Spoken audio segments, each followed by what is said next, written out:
Good evening and welcome to another edition of Down to the Wire. I'm your host, Derbyologist, and joining me again this week is Capping with Candice. Candice here. Candice, this week some great preps as we get closer to the middle of January. We're going to take a look at three races, the Silver Bullet Day from the fairgrounds, followed by the LeComte Stakes from the fairgrounds, and then we're going to go to the Cal Derby on the synthetic surface. But first off, I think a lot of people are highly anticipating this filly matchup in the Silver Bullet Day. Yeah, the race came up how we wanted with two kind of big guns down in that area with West Coast Bell and Top Decile showing up here. I thought even, some of the other horses in here, there's a few intriguing ones. When I looked at this race, I see a good amount of speed up front, but not an amount that I think we're going to get a very fast pace, but I think it's going to be honest. Horses like Divine Dawn and Forever Unbridled and Zooming tend to be a little bit more forwardly placed, at least they have been recently, so I expect them to go forward again. I'll talk first about West Coast Belle, who's a horse who I am a big fan of. I don't shy away from that. I've loved her from the start, and one reason I've really loved her is because she is a Tapit, but she's a horse who has done her best running, coming from well off the pace, and I know you and I have talked privately about sometimes those tend to be the best Tapits, at least mentally wise. They tend to be not as crazy as some of the others we've seen, and I've seen that from her every race she's ran. I've never once questioned her attitude in any race she's ran. She's plenty fast enough to hear. She'll be making her fourth start, but I'm going to go against her just because I think that Top Decile is the horse for right now. She exits out the Breeders' Cup Juvenile Fillies, where she ran a really nice race, finishing second to Take Charge Brandy there. She's a horse who's just honest, always runs close. Wet track, dry track, sprint, route, doesn't matter. Just always very honest. The post doesn't do her any favors, but I just look at her as being the class of the field. And, in a race like this where I expect both Top Decile and West Coast Bell to take a fair bit of money, I think that Top Decile maybe more warrants the price that she's going to go off at in this race. So for that reason, I'm going to go with her on top. As far as a few others that are interesting, Forever Unbridled is interesting. She's a horse who kind of got good over the fall and won her maiden special weight over a mile. I think going just a little bit around that distance here is going to be good for her. She's Unbridled Song out of a Lemon Drop Kid mare, and she just looks like a horse who's kind of heading in the right direction. Not sure if she's good enough to win, but I'd like her underneath in a spot like this. I also do like Divine Dawn. If they don't go too fast up front, she's done nothing wrong to this point. She'll be stretching out to a route for the first time. And Larry Jones tends to do very, very well with this turf to dirt move. So I'm going to go Top Decile on top, looking for a little bit of value underneath with Divine Dawn and Forever Unbridled. Yeah, I think the top two add a lot of punch to this race with West Coast Bell. I do like the fact that they never really took her out of training. Plus, she's a smaller filly, so I think she's going to come right back to the races and kind of just pick up right where she left off. Still eligible to get a little bit of a bump because this is her fourth lifetime start. Top Decile, I'm not sold on that post position, but I don't think it's really going to affect her too much. She pretty much runs her race every time. I do think Zooming is a legitimate grade 3 type horse. I'm not picking her in this race, but I do think if people just think that she's a little outclassed, she's really not. I expect Zooming, just because she's not a need to lead type and she's not really a closer, I think she's going to be in a good position. I think she's in sharp form. I think she's got a good trainer, and I think she should be able to get this distance, a mile 70 yards. So I think Zooming's going to run a good race. My top selection is I'm A Chatterbox. I really like this horse on a couple of angles. One, it's very rare that you see a horse win at 7 furlongs first out, and it did it at Keeneland. Showed a lot of grit in that race when a couple of horses came up on her. Then you notice she went to the lead in a mile and a 16th race. That's asking a lot for a horse to go from a 7 furlong to a mile and a 16th. Then she broke slow in that last race with West Coast Bell. But watching the replays, she was running evenly with West Coast Bell. She was 2 lengths behind her, and then the last couple hundred yards, West Coast Bell pulled away. But I'm A Chatterbox ran wider than West Coast Bell that day, and West Coast Bell got a 2-length jump on her. So she lost to her by about 8 lengths, but Churchill has a long stretch. I just think with the inside post, a solid pace. I think I'm a Chatterbox at or 7 or 8 to 1 has a good shot here. Also, I love Unbridled Forever, the pedigree. I think she's still eligible to improve a little bit, but I think top to bottom, there's 4 or 5 horses you can make a serious case for. And I'm just going to go with I'm a Chatterbox, thinking the drop back in distance and then a better inside post. Yeah, I agree with you that this seems, I think, a little bit more of a wide open race than people think when they first look at it. I'd be surprised if both the two favorites ran poorly just because they both seem to be really honest types. But I think this is the type of race that, maybe key yourself in on one of the favorites unless you have a strong opinion elsewhere, and then you kind of work around that and you can make some money. Should be an exciting, and I think the board will reflect the top two as having the most power. But of the two long term, I probably like West Coast Bell, but I really think I'm a Chatterbox has a shot here and is going to run a bang up race. And I'm not totally ruling out Zooming. I think it makes for a top 4. Now, the LeComte Stakes also kind of drew a horse that was included in the 23 Kentucky Derby Future Wagers, but it also brings a horse from Gulfstream Park and then a couple of recent sharp maiden winners at the fairgrounds.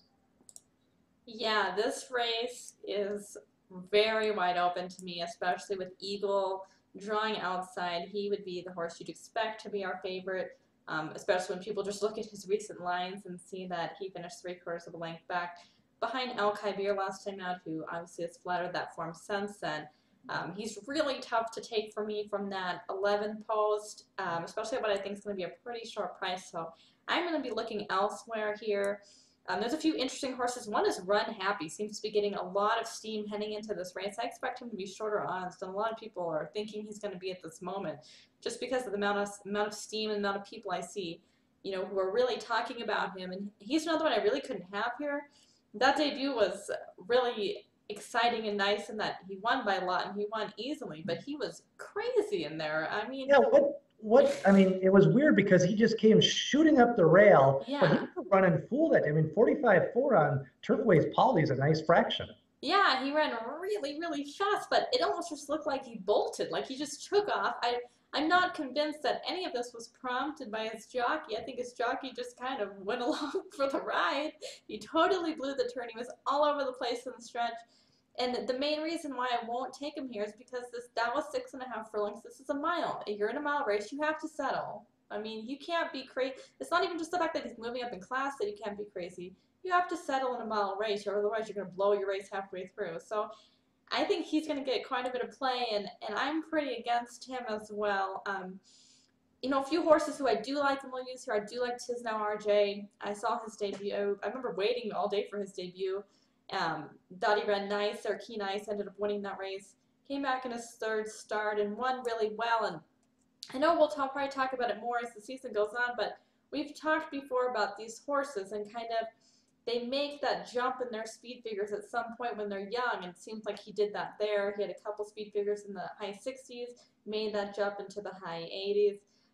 He is one, being by Tis Now, we expect him to perhaps improve with time. So he is one who I like here. I also quite like War Story, who has won both times that he's ran so far, done nothing wrong. A type, again, who has some tactical speed, which is just always useful, especially in these, early season 3-year-old races where sometimes you can see horses who have a lot of speed. They've all, been running forwardly in their races. So to have a horse who's a little more versatile in that department is nice. But my top choice here is going to be Savoy Stomp. This is the Pletcher horse. Mike Smith gets the mount here. A few reasons why I like him. One, he's always taking a ton of money, which is no surprise being a Pletcher horse. But with Eagle in this field, I think you're going to be insured at least an okay price. Definitely higher than what we've been getting on him, I guess I would say. And just looking at his running lines, I mean, it's as good as it gets. It's all the horses we've been looking at now. He beat Tradesman on debut. Tradesman, of course, last week technically won. Well, he won his main special weight. He was DQ'd down and didn't end up, actually getting the victory after that. But, ran very well. He came back in the Nashua, struggled there, but that was over a muddy track, so you can perhaps forgive that, which I will. And then it came back at Gulfstream, finished third to Bluegrass Singer, another horse who's done nothing but flounder that form since. So I think Savoy Stomp is the horse who's run against really good types all along. even in that optional claimer, I mean, he was 7¼ lengths back. It's a little bit deceiving. He was pulled up a bit at the end, so in his chat, that's not reflective of his channel level as far back as he finished there, I guess I would say. He does get first time Lasix here. Mike Smith takes the mount, which is interesting because I don't think they were quite happy with the ride that Castellano gave Savoy Stomp in his most recent race. So we get the jockey switch here, which tells me I think they're pretty aggressive. I think they really want to win this race as well. And one big thing with him is he's off the rail. Every single race he's ran into this point, he's drew the 1 hole. Now we get to see him outside a bit. I know they said in the Nashua that one thing he struggled with was the kickback of the mud in his face. So we'll see how he handles the kickback of dry dirt. But I'm just really intrigued to see him finally drawing, something other than the rail, and so we can maybe see his talent ability. I mean, he's a horse that's very well bred and has been well regarded to this point. Yeah, a lot to like with Savoy Stomp. I agree with you 100% after watching that replay a couple of times. He really, Bluegrass Singer was sharp that day, and he came back to prove it in the Mucho Macho Man Stakes. But Savoy Stomp, they didn't even try the whole stretch. So to me, that 7-length margin of defeat could have been 3 or 4 if they would have tried it all. He's worked out a couple of times. Eagle, I've been impressed with this horse ever since he debuted at the P-Patch this summer. What I like about him is he's gotten something out of every race. Now, whether he wins on Saturday or not, I'm going to pick him. But I do think long-term, this is the type of horse I like. He was at the rail in his debut race, and he really lowered his head right at the finish line. I love that. To me, it shows competitiveness. Then he came back and made a sweeping 6-wide move in his second lifetime start, won his third race as a non-favorite, and made a sweeping move again, beat a good horse in My Johnny Be Good. And then the last race, he was trapped at the rail, got out. He got outrun late. That's fine. There's nothing wrong with that. They're thinking long term. They're thinking big picture. I'm going to go with Eagle, but a horse that I really do think is going to be interesting in this race is International Star. I know a lot of people are just going to think that close in that one race in the Gray Stakes, it was a grade 3 up at Woodbine, and sometimes just horses just kind of freak out and really stretch run. But he kind of ran evenly in the El Kabir race in the Kentucky and got blown away by Hootenanny, but still there was parts in that race where I kind of liked him. His pedigree is actually dirt. French Deputy and Kusiachi Pegasus and Mr. Prospector. I think he actually has a little bit of room to improve on the dirt. So I'm going Eagle. He's on the 11 hole, and International Star is the 1 hole. Run Happy. I want to see him run because I'm totally intrigued by this horse. But you're right. I'd have a hard time putting a wager on him. I think he's fast. I think he's talented. To me, kind of reminds me a lot of Social Inclusion, but 2 weeks off, dirt to Polly, which he might actually, Polly to dirt, he might actually like that. He's intriguing to me. And at 6 or 7 to 1, I guess maybe I would be intrigued, but I'm going to be a little more conservative and go Eagle and International Star. But Run Happy, I think everybody's going to have his eyes on him. Yeah, I think he might end up being kind of the star of the show, whether he wins or not. He has a way of taking the spotlight to be his own. Should be an exciting race for the LeComte. Now the Cal Derby, interesting race because it brings back 3 or 4 horses from a kind of a prep race, the Gold Rush a few weeks ago. And in that race, Salute the Sarge won. Brought On Kitten came closing late, and then Sandor the Hound got 3rd. How are you kind of looking at this Cal Derby? Hollendorfer's got a couple, and then there's a shipper from Santa Anita. Yeah, when I look at this race, it's a really interesting one because, like you said, a lot of these horses have ran against each other, whether it be in that prep race or in allowance races, made special weights. So they have a lot of form with each other, which we don't always get to see at this time of the year with some of these horses. The race that you're talking about in the Gold Rush is an interesting one because it was a race, well, we briefly discussed it last week when we talked about Unblunted, but it was a race where, the track was really setting up for closers, and both Stan and Salute and Brought On Kitten, came from, well back to get up front there. Stan and Salute is, I think, would end up being your favorite here. He's done nothing wrong in his last 2 races. He seems to be a horse who's trending in the right direction, that's for sure. Hollendorfer does have a few in here, but of his, Stan and Salute would really be the one that I'd be keeping my eye on. But I'm going to look for a price here. I'm going to go with the horse named Midnight Destiny. He's out of Midnight Loot, and he has a few more races in here than some guys, and he's lost. He finished second to Stand-In, so he finished third to Rye Patch, who I expect to be your leader here. But a few things I like about him. One is that the races that he's routed over the over the all-weather track, I think, are two of his best races that he's ran to date. I definitely see improvement with him as he's stretched out in distance as well. Two back, he ran on the turf, and Rye Patch won that race, and he really got let go with pretty soft fractions there. I don't expect that to happen this time. I think, there's some other horses who maybe don't want the lead, but we'll run close and just make sure that that pace is honest enough. But Midnight Destiny is a horse that, to me, he'd have to improve in this spot, certainly, but he seems to be getting better with time, getting better with distance, and a horse who just visually in his races has impressed me. He has had no problem splitting horses, going between horses, going inside, outside of horses. So if this ends up being a little bit of a bunched up field, I can see him being one who's not afraid to make moves, which, again, at this time of the year, a lot of these horses are pretty inexperienced. If you watch their races, a lot of times it's, a horse will win 3 races doing the same thing every time. So I like to see some of that versatility. So I'm going to go with Midnight Destiny here at what I think will be a pretty big price, especially with the Hollendorfers in this race. Yeah, I think the last time in the Gold Rush, Stand-In Salute won, but there's nothing about his form that to me says he's better than Broad Time Kitten. I do think Steel is kind of interesting going up in class. I ended up going with what I'm hoping, the last couple of years, Santa Anita turf horses have done well. Steve Asmussen won with a couple of shippers on the turf to Polly, and I'm going to go with Soul Driver. This horse ran second to the ultra impressive Bolo the last time. Has a nice win on the turf. I think he's got a kick. And to me, kind of what happens is they come around the turn, they kind of all fan out, and it really just comes down to who has the best kick. So I'm going to go with Soul Driver over Broad Time Kitten, but I do think you can make the case for Steel. But I don't really think Stand-In Salute is any better than any of these guys. So I think he may be kind of a false favorite. I do think Cross the Line is kind of interesting as well for Hollendorfer. Yeah, I definitely agree with you as far as Stand-In Salute being that I think he's going to take quite a bit of money here, and he's one who, like you said, I just don't see that he's so much better than everybody else.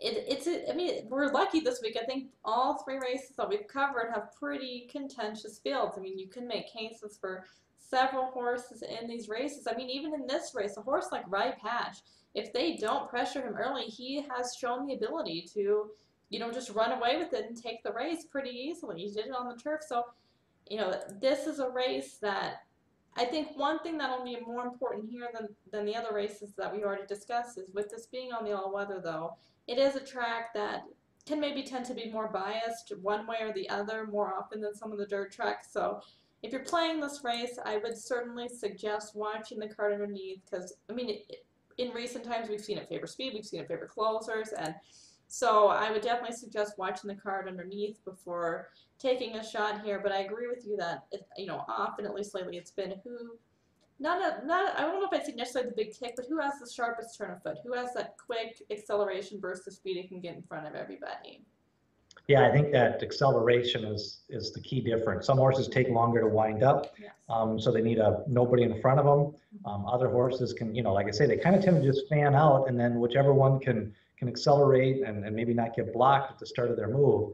I expect it to be a contentious pace. I don't think it'll be fast, but I do think Broad Time Kitten, we know the Kittens like the all-weather, but I think Soul Driver ran a nice race against Bolo, has a win out down in Southern California, so he's at least faced some classy horses, may have a little bit of a class edge, but kind of just historically the last few years, some of those Santa Anita turfers have done well down there, so that's up there, so that's what I'm going to go with on that race. So it sounds like for you, the fairgrounds will be a key focus, and I think we're all looking forward to the matchup with Silverbulletday with Top Decile and West Coast Belle to see how she comes off the layoff. Do you think this is kind of the end goal, or are you still thinking, long term, the Oaks is really the ultimate objective here with West Coast Belle?